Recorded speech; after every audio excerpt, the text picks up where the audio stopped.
So, good afternoon, good morning if you are connecting from the American continent, good evening if you're connecting like some of us from Asia, everyone. My name is Federico Vasoli. I am the CEO of the Antevorta Foundation established in Singapore. This is our very, very first webinar. So I would like to thank everyone that contributed to the making of this webinar and apologize if anything wrong happens. Touch wood, it won't. But as you might have noticed, I have issues uploading my background, for which I apologize. I would like to remind everyone that this webinar is being recorded. So by accepting the invitation, you have ticked the acceptance form, the fact that that the webinar will be recorded and your questions will be recorded too, your names as well. So if you feel uncomfortable about it, I need to invite you to leave now. Having said that, formalities excluded, warm thanks to Professor Francesco Moscone of Cattolica and Brunel universities for helping us massively, not just with this webinar, but also with the foundation. He has been a regular contributor to our website. If you go to our website, antevortafoundation.com, or our social media, you will see plenty of articles, very insightful ones that he has published thus far. I would like to welcome speakers, Professor Giampaolo Galli from the Italian Public Accountants Observatory at the Università Cattolica del Sacro Cuore of Milan, examining the state of Italian budget and key policy considerations is his speech, as well as Professor Abhinay Muthoo from the National Institute of Economic and Social Research, whose intervention will be about assessing the UK's budget and its implications. I am very keen to learn from you three, especially from our two speakers. It is budget time pretty much all over the world.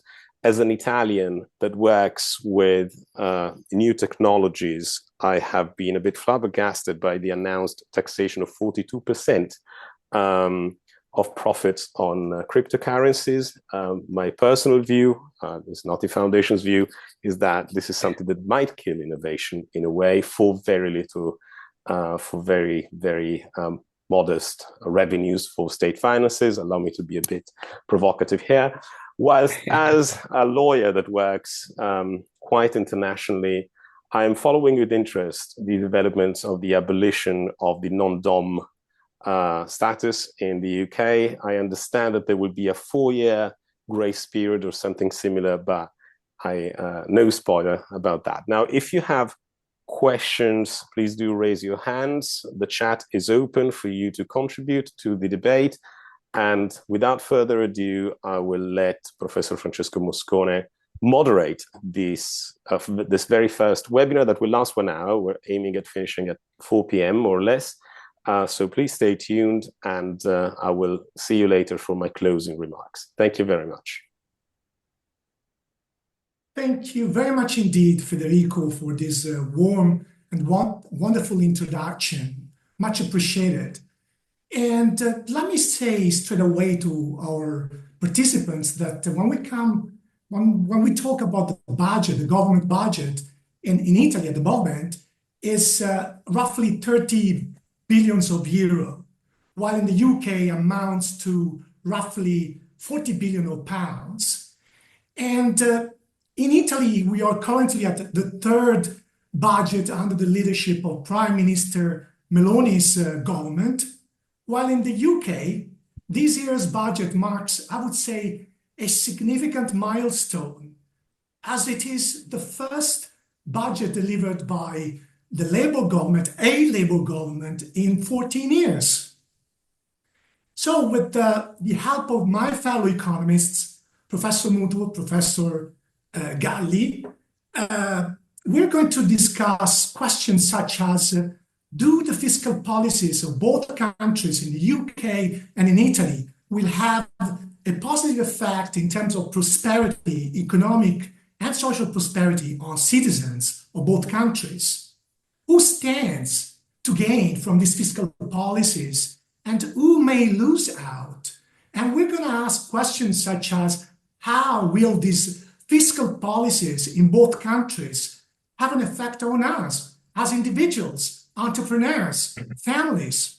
So before I ask my first question to Professor Galli, I would like briefly, if you allow me so, to summarize the state of the art in terms of the economy in Europe. And then I will ask the question to Professor Galli related to the budget in Italy. So in Europe, this is not a secret. We are facing a huge challenge, and it has a name, this challenge. It's called competitiveness. We are lagging behind in terms of productivity, in terms of economic growth and innovation, as Federico was mentioning earlier on. The latest report by Draghi says it in a very clear way. In Europe, we are not innovating that much when comparing ourselves to, for example, our partners in the US. I mean, look, if you see the top 20 tech companies in Europe, you're not going to find a European tech company. If you're going to look at the top 20 startups, you're not going to find any European companies over there. And if you take the biggest 7 innovators in terms of tech companies in the US, like Apple, and you name it, Microsoft and so forth, they're going to be 20 times bigger than the 7 tech companies in Europe.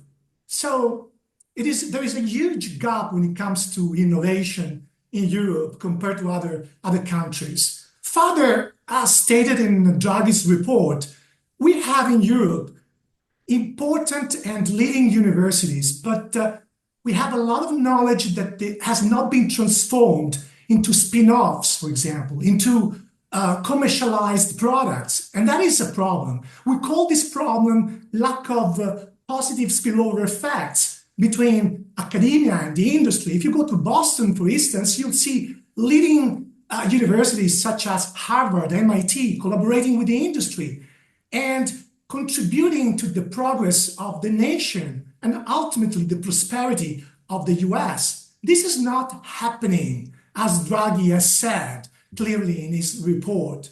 Further, Europe is such a different place when compared to the US. Think about inequalities. If you take any index of inequality in Europe, like the Gini index or any others, you'll see that there is less inequality in Europe when compared to the US. However, in Europe, there are lots of divides from the east to the west. These are geographical differences from the north to the south. These are geographical disparities in terms of access to public services such as health services, social care services. These divides happen among the 27 nations, within countries, between regions, within region, and so forth. And in Europe, we don't want to lose, at least European Commission and European Parliament won't give up in terms of welfare when it comes to health, education, and so forth. Let me also tell you that we are facing very important problems because of the war. So military expenditure is likely to go up to the roof. This is a fact because of what's happening. Further, we have lots of other ambitions, like, for example, the Green Deal. We care a lot about the environment, and we want to be an exemplar in the world in terms of transitioning towards a better world in terms of environmental sustainability. So put it differently, to put it in one of the statements of Draghi, if we don't act now in terms of innovating more, in terms of creating prosperity, in terms of creating GDP, if we don't act now, we may lose our welfare, we may lose our environment, or may we lose also our freedom if we lose, for example, the war against Russia. So here's my question to Professor Galli. In the light of this context, in the light of an environment that is very challenging in terms of prosperity, economic growth, and innovation, what do you think? What is your main assessment of this third budget run that is going to be delivered by Prime Minister Meloni's government? Sure. Lots of questions and enormous numbers, and I would like to answer all of them. But let me just mention the fact that one of the reasons, perhaps not the only one, why Europe lacks large tech companies has to do with the fact that there is no Europe, in a sense. There is no unified capital market union, and the banking union is a very partial banking union. We have seen in the attempt by UniCredit, the main Italian banking player, in trying to buy a German bank, and it has been stopped by the German government. But even if when one has cross-border banks, it is difficult for such banks to really be European banks, because they can't move the liquidity from one country to the other, because there are the national authorities which prevent it. And the banking union is really very partial, because aside from the fact we still don't have a European deposit insurance, the rules of the game are very different. The judiciary is very different from one country to another. Bankruptcy rules are very different from one country, and of course fiscal rules are very different. And this very budget law that we are discussing now introduces some new legislations with new taxes or quasi-taxes on banks and insurance companies, and something which has been done in several other countries in different manners. We should have ideally a single fiscal system if we want to have a real banking union. Let me also say that you mentioned the fact that at MIT and Harvard there is a lot of cooperation. I have done my doctorate at MIT many years ago, and I know that very well, and I've kept lots of links with my university there. And the big difference is that in many European countries, certainly in Italy, there is a skepticism by university professors about the role of companies. They want to be free thinkers. They want to be philosophers. They don't want to be people who, play the game of the companies, which is a trivial thing, or it's not worth an academic life or something like that. And then there is whenever you have links with companies, you may have protests by the students, by student movements. They want universities to be free from big capitalism or capitalists. These are historical heritage. It's a historical heritage which is which has lasted for very long and is still there to some extent. Let me also mention that many of the challenges that you have mentioned, green transition, strategic autonomy in view of the fact that there is a war and what's happening on the other side of the Atlantic, have been dealt, or attempts have been done to deal with these issues in the Next Generation EU, which for Italy means something like $200 billion just in a few years,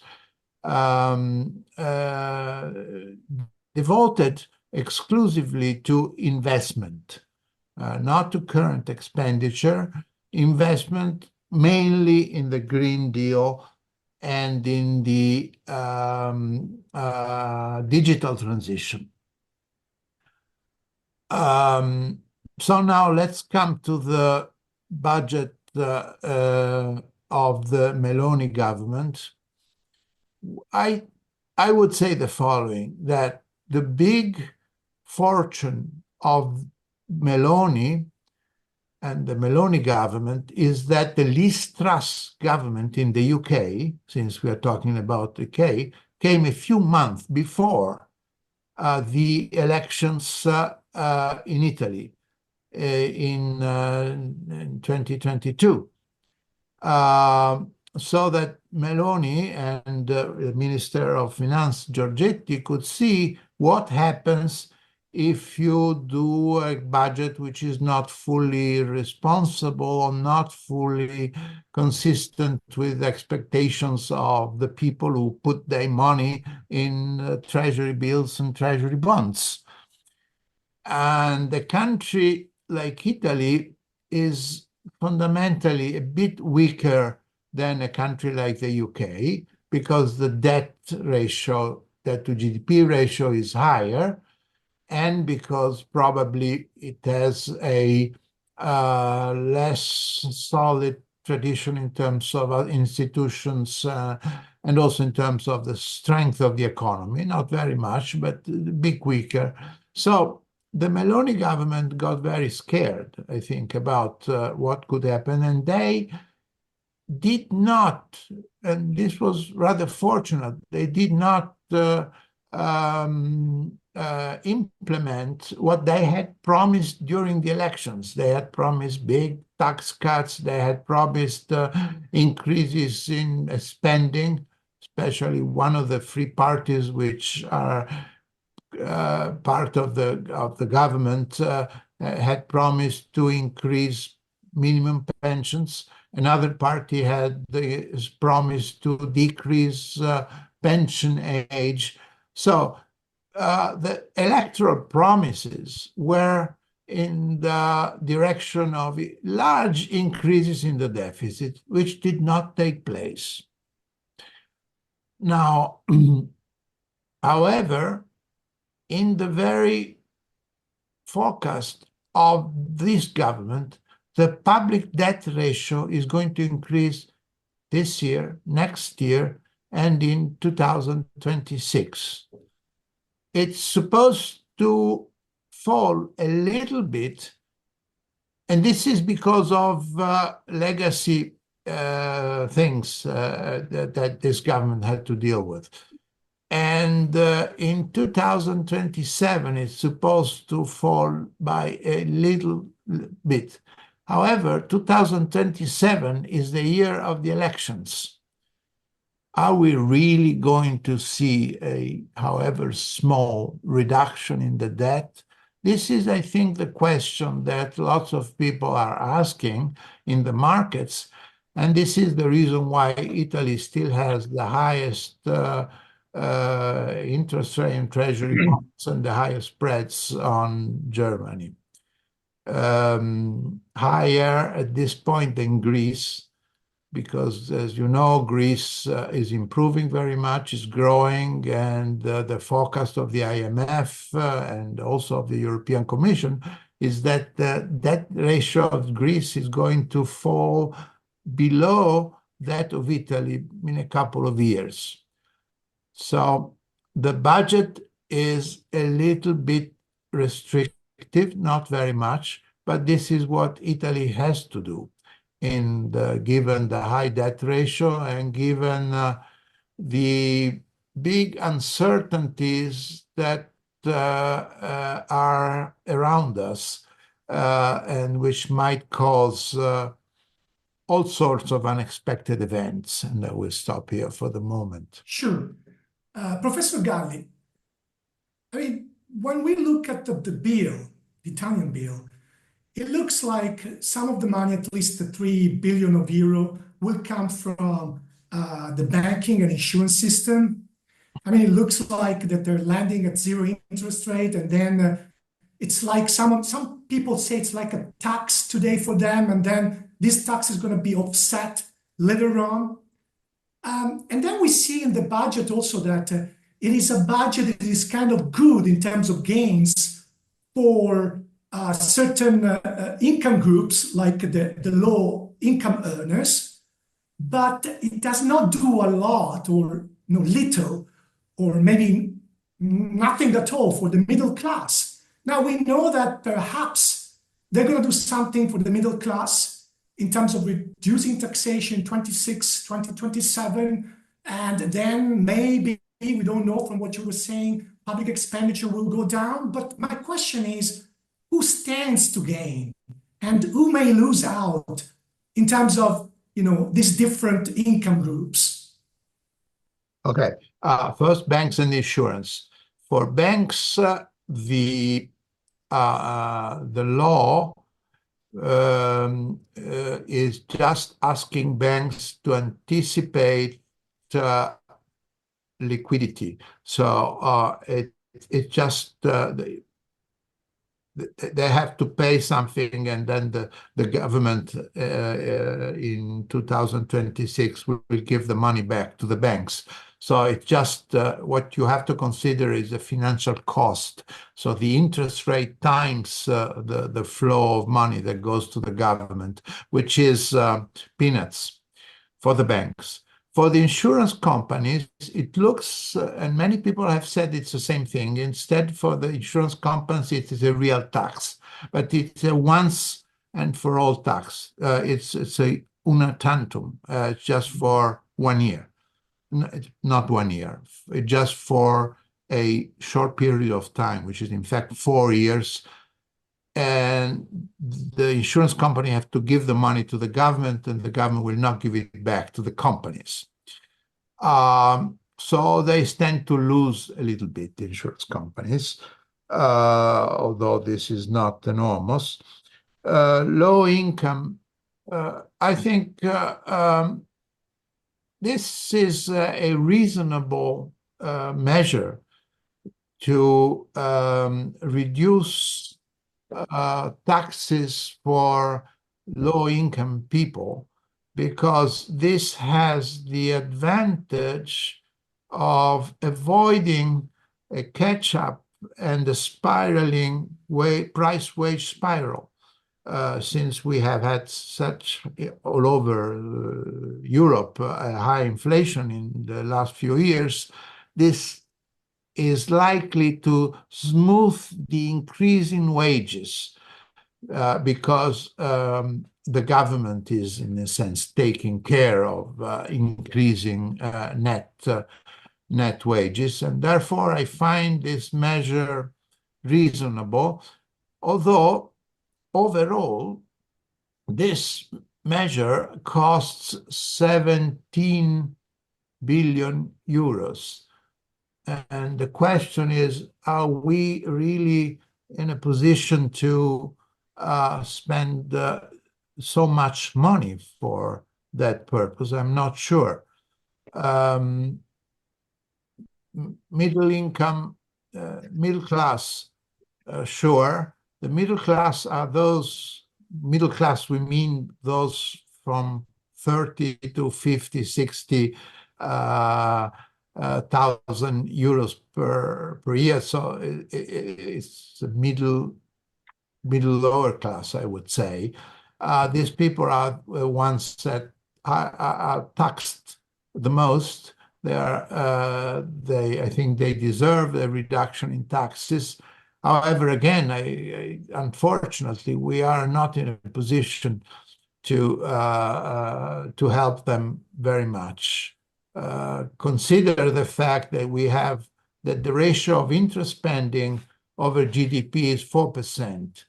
In Germany, the ratio of interest spending by the general government to GDP is 1%. 3% is a lot of money. 3% of GDP. It's more or less what we spend for education. And we could spend it if we had a lower debt and we had a lower spread to Germany. We could spend it for education, for research and development, and also to lower taxes. But unfortunately, we do have to pay, and we will have to pay for a long period of time, a lot of money in interest spending. That's people are looking for waste in public spending, and Musk now is doing that, will do that in the United States. We'll see what he's able to do. But the biggest waste in public spending in a country like Italy is this 4% of interest expenditure over GDP, about 90 billion euros. That's an enormous waste. And I think I agree with the government and with the Minister of the Economy, in particular of the Treasury, that we should do all we can do to avoid, to reduce that big waste. Thank you. Thank you so much for your insights. Here's my third and last question for you for the first, for this first cycle of questions. I mean, it has to do with the fertility rate. Now, fertility rate is an issue not just in Italy. It's an issue in Europe, in Canada, and Japan, China, South Korea. In South Korea, is something like 0.7. In Seoul would be something like 0.5.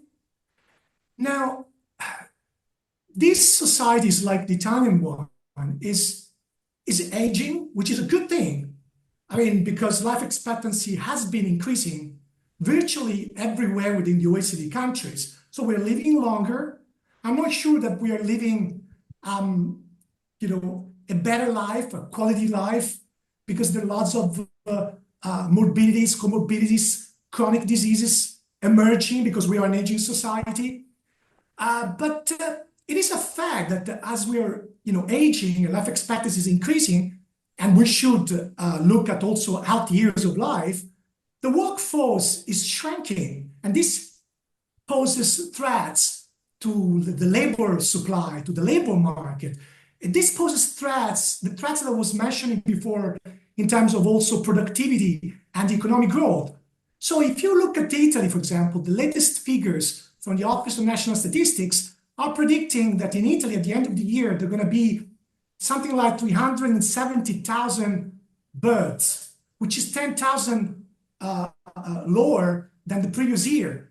So what do you think is going to be the effect of these trends, demographic trends, and fertility rates on the economic growth of Italy? And more specifically, do you think that the 1,000 euro baby bonus is going to be an effective policy to move at least something in terms of fertility rate? Well, my view is that the government should help the families be free to choose.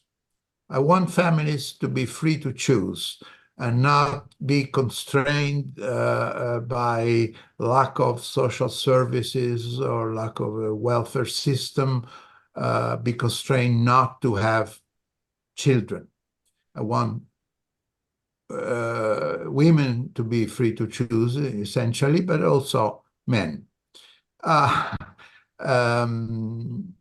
I doubt, we have done a number of studies as Observatory on Public Accounts, I doubt that this can be considered, that spending on families, spending on new babies, etc., and even making new kindergartens can be considered as a productive investment for the future.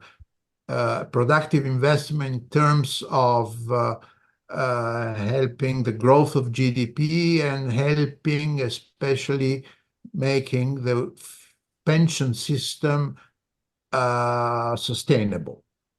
The only productive investment is increasing migration. I know this is rather unpopular statement, but even in countries like France and Sweden, you see that the birth rate or natality rate, whatever, are falling dramatically. And they are spending a lot of money. If we spend more money on for helping families having children, for the next 20, 30 years, we'll have a more spending on education, of course. And the returns in terms of a lower pension to GDP ratio will come 50, 60 years from now, if they come. So it's a very long-term investment with very uncertain outcomes, very much so. So this cannot be considered as an alternative to increasing legal migration flows. I fully agree with the government, in particular, that illegal migration is something that should be stopped in some way, although we don't quite know how. But we should increase legal flows of legal migrants from all over the world, if possible, by choosing the right skills in a strict connection with the companies in the various areas of the country. This government has done something, has increased a little bit the number of migrants every year, of legal migrants, but I think this number should be increased, because otherwise we will have, and we are already having, shortages of workers. There is no longer a shortage of jobs, there is a shortage of workers. Thank you, Professor Galli. Let's now switch to the UK. In the UK, I would say that the economic situation is not that rosy when it comes to, for instance, economic growth or confidence of consumers. For instance, the latest stats from the Office of National Statistics are saying that in September, the UK's GDP, contracted by 0.1%. And if you look at the third quarter, it increased only by 0.1%. And compared to what we were expecting something like 0.3%. And when you compare this quarter with the previous one, well, the previous one was 0.5%. So in the light of these stats, and also in the light of the latest outlook released by the National Institute of Economic and Social Research, that says that anyway, at the end of the year, the economy in terms of GDP will be stabilized, I think at 1%. You also guys mentioned other things, but in the light of this situation that I don't think is rosy when compared to what many parties were, promising during the elections, in the face of these constraints, Professor Muthoo, what do you make out of this upcoming budget? Do you think it will create for 2025 economic growth? Thanks, Francesco. Thanks a lot. Thanks, Dr. Federico, earlier on for remarks, and for a pleasure to be on this webinar. And was very interesting to hear the comments from Professor Galli on the Italian situation and in the broader context. Lots of themes have been touched upon. Let me begin just a few remarks before I answer your question directly, Francesco, which is that, you made some remarks about the context of this webinar, and I tend to summarize by saying that the world is burning. right now. And in some places, it's burning literally, unfortunately. But in many places, thankfully, not so. And I hope never will be, contrary to sort of what's happening out there in the world. And what is missing right now, and Mario Draghi's report was really welcome. 800 pages. I haven't read the whole 800 pages, but I've dipped through it. It is so correct that Europe, and I'm including UK PLC in Europe as well. It's not the EU, right? And his point about improving competitiveness is central. One of the things about this new government, and as you said, it's a landmark budget. After 14 years, we have a Labour government with a Labour budget that the Chancellor, Rachel Reeves, announced last month. So it is landmark in many, many ways. And the context is that we need to wake up.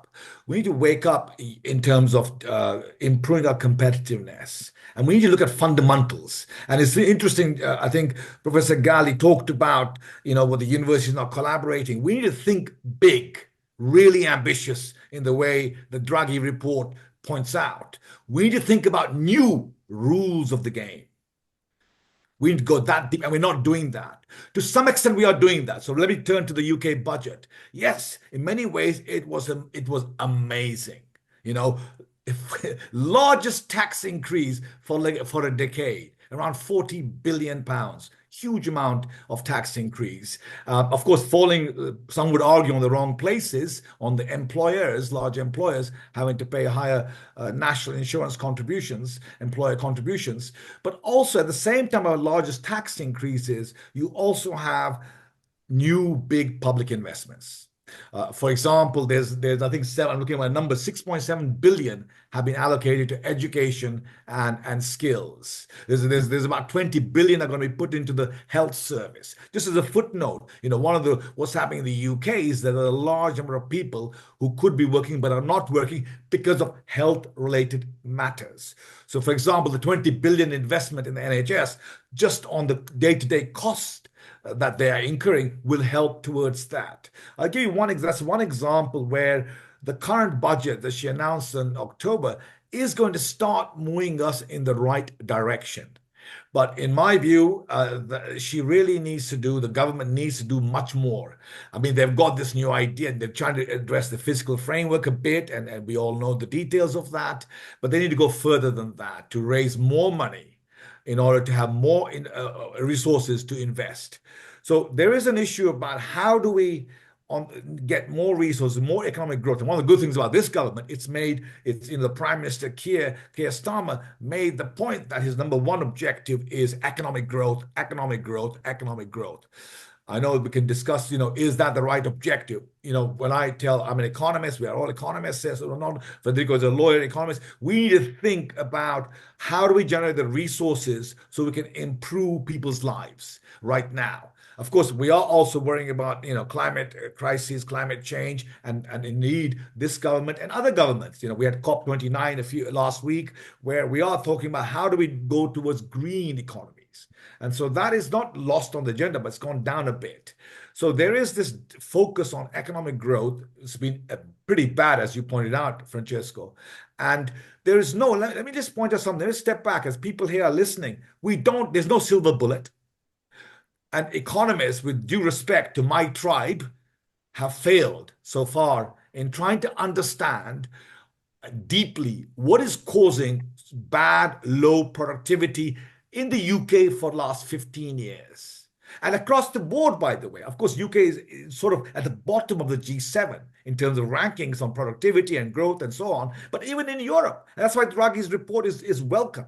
And I think what I make the point is, we don't really understand as economists, what are the top three reasons? You might say we need more investment. Where?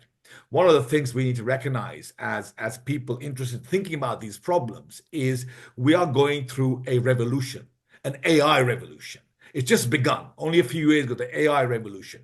And so we're going through what the famous economist, philosopher 100 years ago, Joseph Schumpeter, coined: creative destruction forces unleashed. Technology is central.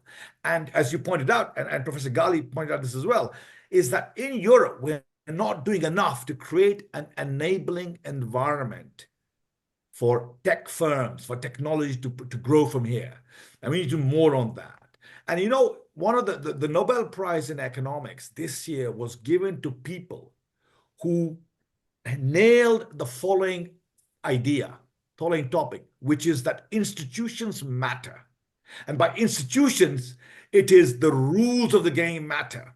And I think we in Europe and EU Commission and across countries, we need to have a constitutional moment. And in the Britain, as to what innovations in terms of political power, structures, do we need to do changes, maybe reforms? Now in the UK, going back to the UK budget already, you know, they're trying to fiddle with they're trying to change the fiscal framework. What the measures of public debt in order to create more space, headroom to spend on investment. But we got to go further than that. They are doing more. They're creating a new organization called Green Energy. And also, I think one of the things they need to think about in the UK is, and they're moving in that direction. So in that sense, yes, the budget is moving in the right direction. We got a new organization called, I think it's not quite the investment bank, a new investment bank, but it's moving in that direction, like the European Investment Bank. So we need new infrastructures, new institutions, new organizations to have new thinking. And that's where you disrupt. And in terms of, you know, when you're thinking about, you know, how the budget, this particular budget in the UK, but taking a broader perspective, going to impact on growth. As I keep saying, you know, we need to think about, you know, how do we get different disciplines? You know, Professor Galli, you talk about academics, incentives matter. I wish more and more politicians would get this notion, which is the heart of economics. Incentives matters. Well, create the right incentives, academics will run after it in terms of collaboration with industry. So in a similar way, by the way, you know, Francesco, one of the things we need to think about is how do we get different disciplines talking to each other? Because you know, we got to think like Leonardo da Vinci. You know, he was curious about everything. And, you know, last 70 years, disciplines have become siloed.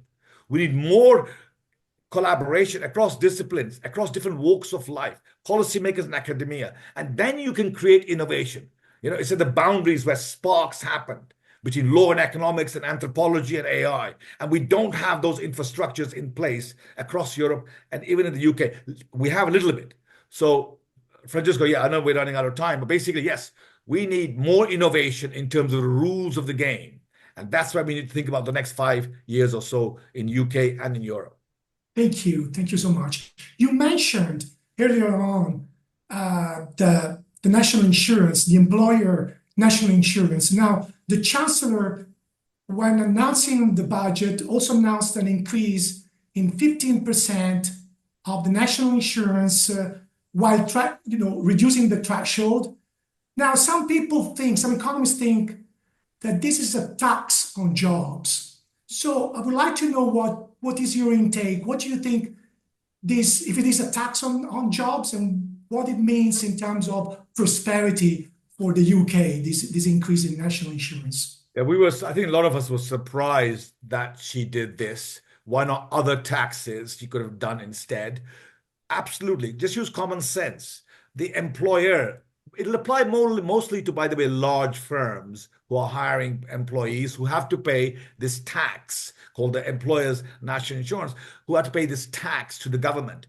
Absolutely. This tax on the employers will obviously fall on. Either they absorb it in terms of lower profits, or they pass it on in terms of higher prices of their products and services, or they dampen the wage growth, or they stop hiring, or they reduce hiring. So absolutely, there's no other way to interpret this in a common sense way, in the economic sense, that this is like a tax on jobs in some sense. So I think almost all economists are arguing that this tax will have a detrimental effect on job creation, on terms of wages. There's a worry about wages, where the wages will be dampened, and therefore in terms of impact on people's livelihoods. They're worried about inflation, whether the employers as a result will pass this and increase prices on their goods and services. So she wanted to one of the things, by the way, the context, as many people will know, is that when they came to power a few months back, they were surprised, they claimed, to find out there was a big hole in the public finances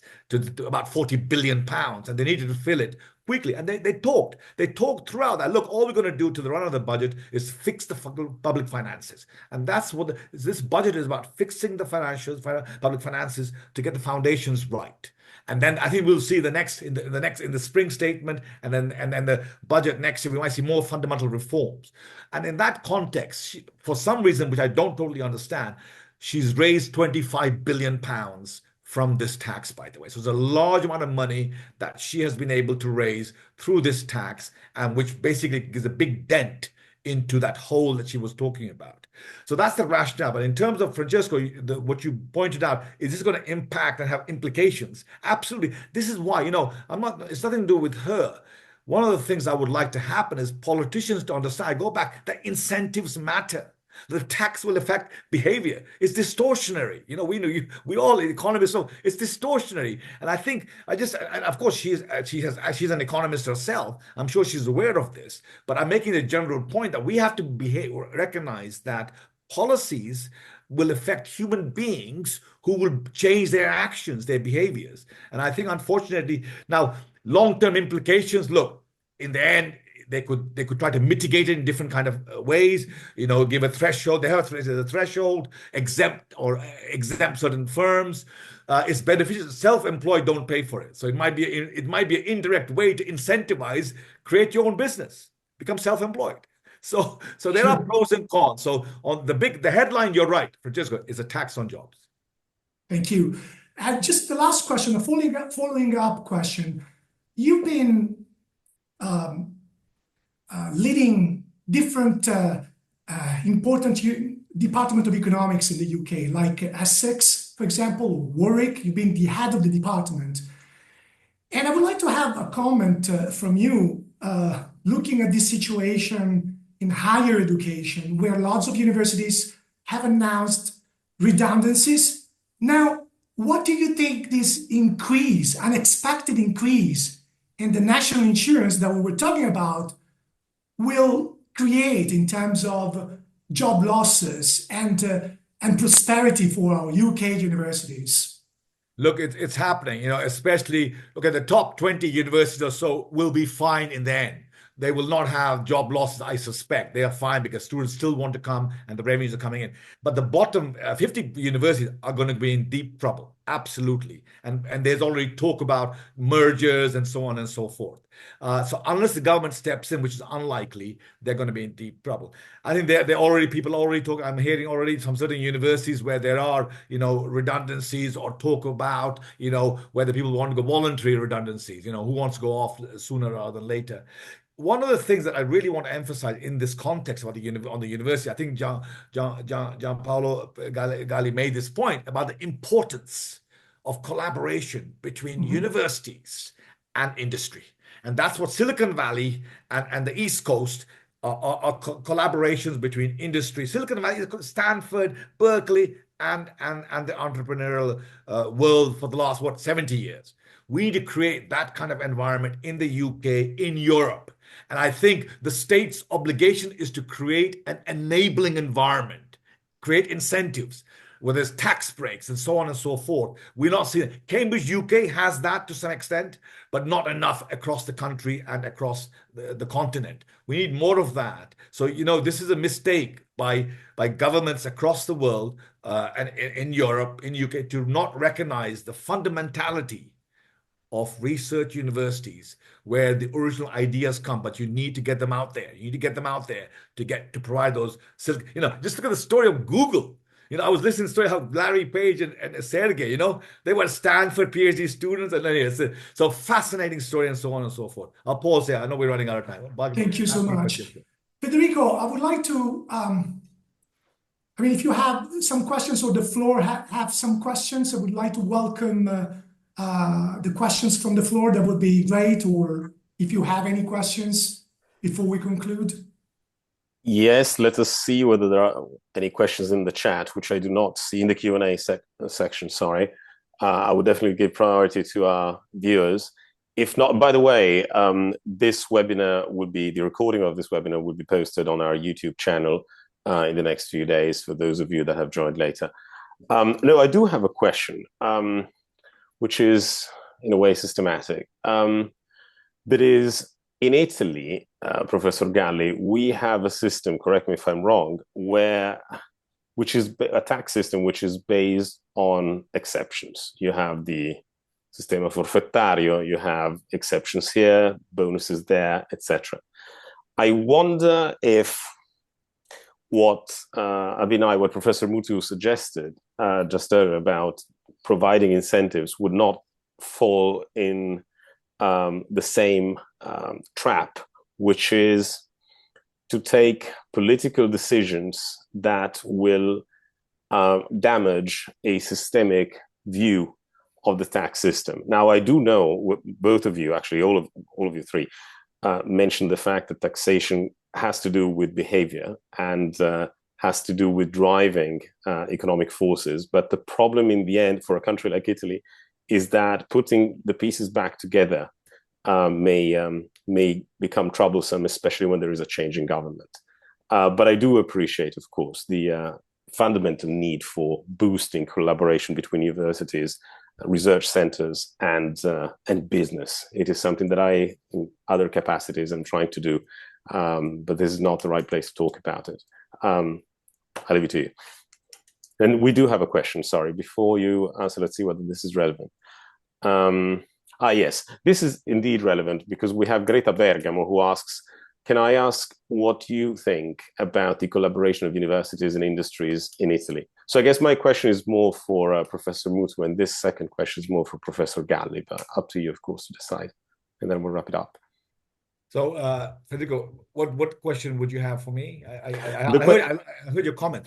What's the question? The question is whether introducing new exceptions, such as taxation, special taxations, tax reliefs, etc., for universities, would create an even more complicated tax system that will be difficult to reform at a later stage.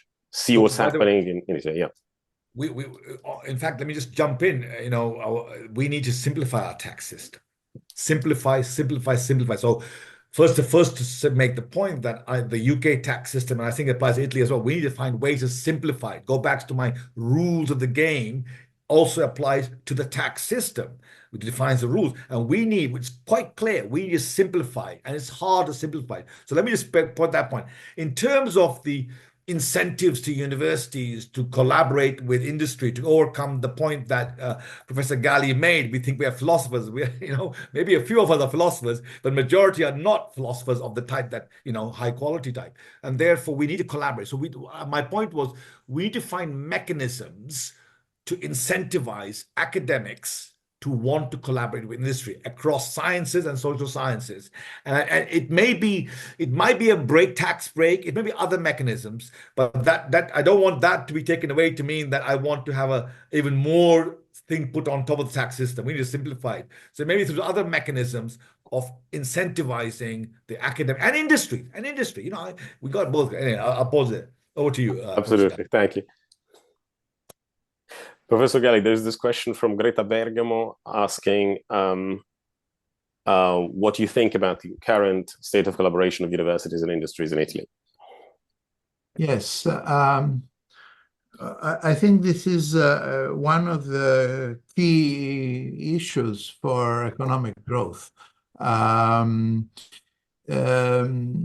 So far in Italy, and for many, many decades now, there has been the idea that universities are a high tower up there, and they should not fiddle with the real world because these are dirty things. And there are loud protests by student movements every time a university tries to collaborate with companies, because then they say that research is done in the interest of big capitalists or something like that. The US is a clear example that the collaboration. I mean, Silicon Valley with Stanford and Berkeley, that's obvious, MIT and so on. But that's spread all over many, many universities. And university get money from the companies, so that helps doing the research. Because if you only rely on government money, that often is not enough. And about half of the research spending, half of the total spending on research is done by companies, more or less everywhere. Let me also add one thing that I think there is a word we haven't used so far, and that's meritocracy. I know that also that is also a little bit unpopular. However, I have written a book which has been published last year with Oxford University Press on meritocracy and economic growth. And I do believe that if you have a prevalence of egalitarian ideologies and practices, and you kill meritocracies in universities and even in companies, in the public sector, among teachers, because teacher unions want to have the same wage for all teachers, whether they're good or bad, because public sector unions want to have the same wages and only have increases in wages with seniority and not with merit. I think that these are the wrong incentives which we have to fight against.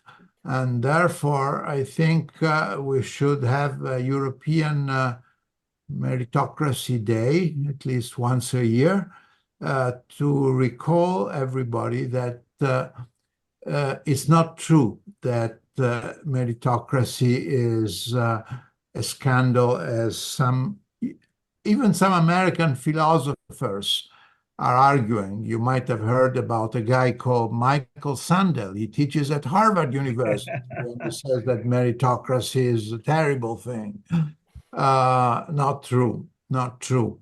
Of course, if meritocracy is a way to, how can I say, if there is an oligarchy, and you are the son of an oligarch and you claim that you are there because of merit, and that's not true, then obviously meritocracy has a wrong connotation, and is not a good thing. But real meritocracy, I mean, going forward in society, in the economy, because you are doing something, you are inventing something, a new product. After all, we are all in favor of competition. Do we like monopolies? I don't think so. And why do we like competition? Because we want the best companies to win, because we want to reward merit. If we don't do this, it's very hard to have economic growth.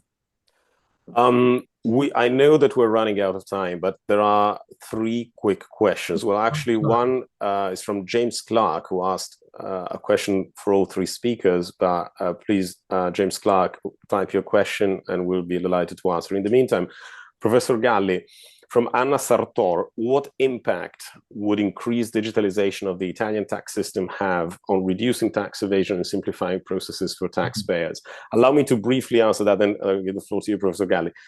I am highly exposed to Singapore, and I remember filing my tax returns in a hotel lobby in Ho Chi Minh City, so in a foreign country, in 15 minutes, 5 of which were dedicated to a phone call. So in 10 minutes, everything was there. I did it, boom, like that. Super quick, super easy. I had no incentive whatsoever to evade taxes, evidently, and the system was very clear, streamlined, etc. Not the same could be said about other countries. Now, Singapore is probably the quintessence of efficiency, blah, blah, blah, but I won't take long. So, Professor Galli, this is for you. And there is actually a second question for you, Professor Galli, from my friend Carlo Stagnaro. Hi, Carlo. I have a question. The increase of the electric vehicle share, driven by both market and policy, will result in lower and lower revenues from road fuel taxes. In Italy, 25 billion euros in 2023. If you take the EU's EV targets at face value, the stream of revenue will collapse by 2030 or so. How would you suggest to offset this? Well, I know we would need to have another webinar for both questions. For digitalization of the public Carlos administration. Tagnaro has a better answer than the one I could give. Okay. But on the issue of digitalization, well, I think digitalization may help, but that's not the only thing. I mean, I also have a little story to tell. I was a research assistant at MIT many years ago, and I didn't know whether I should pay, I had to pay taxes in the US or in Italy. And at MIT, they told me, go to the Boston IRS, Internal Revenue Service. I thought, this is crazy, because I knew the Italian system, and there's no point going to the Italian equivalent of the IRS. You won't get any answer.